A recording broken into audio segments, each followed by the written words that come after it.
guys, welcome to the channel. If you are new here, my name is Noguera, and I'm going to show you how to capture some really cool images just like the ones you saw using only a little bit of water, a light bulb, and some light and long exposures. So without further ado, let's go ahead and jump right into this video. So I used the light bulb as my subject because I thought the reflections would be really cool. The secret to getting these really cool shots is using an RGB light like this that allows you to change the colors so you can get multicolored shots like this.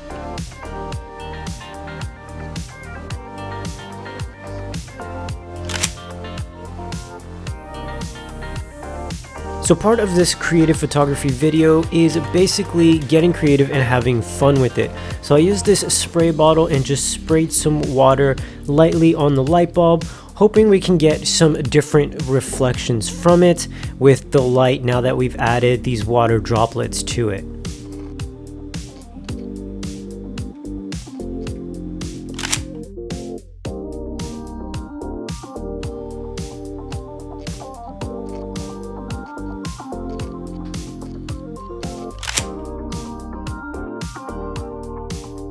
Well guys, there you have it. It's really easy to get creative at home and shoot some really cool images at the same time. That said guys, that is going to wrap up this video. I hope you did enjoy it. If you did, be sure to give us a thumbs up. And if you're not already subscribed guys, consider doing so. We do have fresh videos coming out for you every single week. And also don't forget to hit that bell notification so you know exactly when a fresh video hits the channel. Now with that said guys, thanks for watching and I will see you all in the next one.